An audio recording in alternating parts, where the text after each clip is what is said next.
হৈছে জোনাই অঞ্চলৰ যি ট্ৰাইবেল বেল্ট এণ্ড ব্লক এৰিয়াত যেনেধৰণে বাংলাদেশীয়ে ইয়াত কাঠফুলাৰ দৰে দিনক দিনে ফুলি উঠিছে, সেই তাৰ উদ্দেশ্য আগত ৰাখি আমি আজি জোনাই জিলা টাকাম মিচিং পৰিণ কেবাঙে চৰকাৰক সকীয়াই দিব বিচাৰিছোঁ। আমি টাকাম মিচিং পৰিণ কেবাং জোনাই জিলা সমিতিয়ে চৰকাৰক 15 দিন আমি সময় দিব বিচাৰিছোঁ।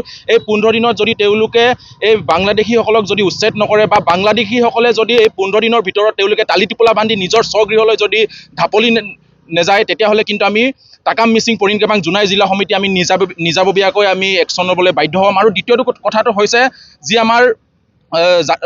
আমাৰ ড্ৰাগছ আমি টাকাম মিচিং পৰিণ কেবাং জোনাই জিলা সমিতিয়ে জোনাই অঞ্চলটো আমি ড্ৰাগছ মুক্ত জোনাই হিচাপে আমি চাব বিচাৰোঁ। সেই উদ্দেশ্যে আমি টাকাম মিচিং পৰিণ কেবাঙে বিগত সময়তো আমি জোনাই অঞ্চলৰ বিভিন্ন জাতি জনগোষ্ঠীৰ সংগঠনসকলক লগত লৈ আমি ড্ৰাগছ অভিযান কাৰ্য আমি ৰূপায়িত কৰি আহিছোঁ। সমান্তৰালভাৱে আজি পুনৰবাৰ আমি ড্ৰাগছ বেপাৰীসকলক আমি সকীয়াই দিব বিচাৰিছোঁ। পুনৰবাৰ যে আমি জোনাই জিলা টাকাম মিচিং পৰিণ কেবাঙে এই ড্ৰাগছ বেপাৰীসকলক কেতিয়াও আমি সমৰ্থন নকৰোঁ।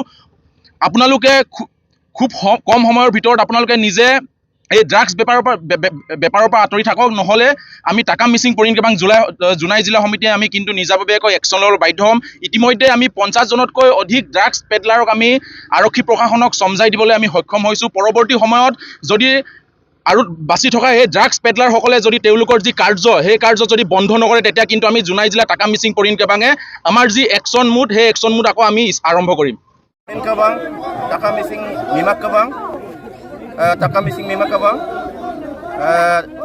তিনিটা যৌথ উদ্যোগত আজি জোনাই জিলা কমিটিয়ে আজি আমি জোৰ সমদল ইয়াত অনুষ্ঠিত কৰিছোঁ। ইয়াতে আমি 15খন আঞ্চলিকৰ পৰা ইয়াত প্ৰতিনিধিত্ব আমাৰ 700ৰো অধিক ইয়াত উপস্থিত হৈছে।